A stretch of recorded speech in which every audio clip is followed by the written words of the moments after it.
Hello and welcome to another tutorial on how to start up your aircraft. Today is going to be on the P-51D. I believe this is the 25 model. Same startup for the 30, so if you have either one, you can use both.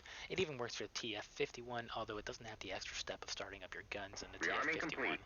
Shut the fuck up. But it doesn't have that extra step of starting up your guns in the TF-51, but you can on this one. Now, always, first step is to make a nice little round around the engine and the plane and make sure everything is fine. Make sure nothing is overly damaged. All our flaps look good. A little bit scratched up because we're no bitch. Now let's get in the F1 before you guys start jacking off to my nose art. Alright, so on this one, the first step is to go from left to right. So we're going to go ahead and put up our flaps, which won't actually come up until our engine comes on and our generator starts working. So put up our flaps, just hold left click and pull that up. And now we're going to go ahead and push over our ram air all the way forward. Go ahead and push that up, left click and then pull up. We're going to want to use some rudder trim on this one, definitely for takeoff. So left click and go upwards until you get to about 5. For some of you smooth brains, you might want to do 6 or 7, but if you know what you're doing, 5 should be more than enough. I'll push these open for now. That's going to be our radiator coolant and our controls for our oil coolant. I like to manually control those, but that's up to you. Don't need a landing light, and we won't need our floor light as well since we're pretty well illuminated, even though somebody got smoked up the entire house here. We're good. And go ahead and put up our propeller all the way forward, which hides right here below our throttle.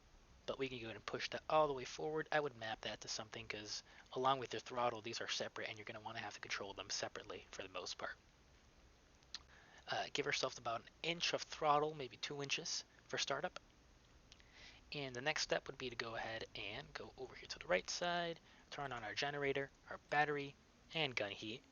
Turn on pitot heat while you're at it too, just those 4 in a row.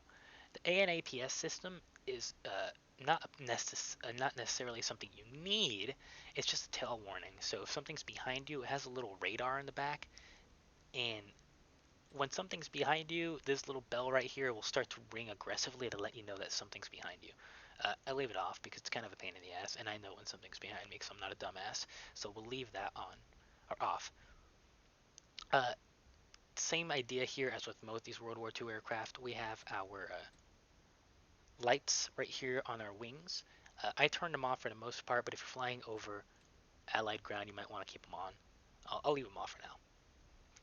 Next step would be to turn on your fuel shutoff. Give yourself some nice fuel. Go ahead and click open our ignition. Guns to camera and sight. And this one down here is up to you. As long as you're using one of these tanks, you'll be okay. We have our right hand main tank, our left hand main tank, and our fuselage tank. I always use the fuselage tank first. You can find the dial for it back here. If you look back here, you see it right there. And when your canopy is closed, which I'll close it real quick to show you. If you let me spin that up real quick. When your canopy's closed, you kind of gotta shimmy your way to where you can see it through there. Make sure you have fuel in it first before you start your engine on that, or you're gonna have a bad day when you take off and realize that you have no fuel there. Or not enough fuel there anyways. Now I'm gonna go ahead and open up the canopy because we're gonna go ahead and taxi out with the canopy open. There we go. That's open. So yeah, I set that to whichever one you want. If you do a left-hand tank, you will have to balance the fuel a little bit more. I would say start up with the fuselage tank, empty that one out, and then go to left-hand tank, and then right-hand tank, and so on and so forth. Do that. Open up our starter switch. Turn on our fuel booster, which is necessary, and go ahead and primer the engine. I only do this for maybe 5 seconds. Good enough. And let's go ahead and get our parking brake working. Push in your brakes, pull our parking brake out, let go of the brakes, and let go of the parking brake, and that should stay on. Make sure you do both brakes, not just one. Whenever you push in your brakes as well, both at the same time, that will go ahead and release your park brake. Go, same thing here, push them in, let go of the brakes, let go of the parking brake, boom. And that means it's set now. I'm gonna primer up the engine a little bit more since we took some time. So this one kind of requires you to be like a three-handed pony here. You're gonna have to push open your starter to the up position, and then you're also going to have to push your run or your mixture selector to run. don't go into emergency ridge. There's no need for that. Just leave it on run. So you're going to go ahead and push your starter, and as soon as you hear the engine start to catch, you're going to go ahead and right click this down to run. So I have it mapped for my starter. So for me, I'm going to go and push it right now. Boom. Start to spin up, and the engine's caught. Right click. Let our throttle stabilize a little, and boom, there we go. And very nice. And just like that, your P-51 is started up. You can let go of the surge switch now and push down the starter.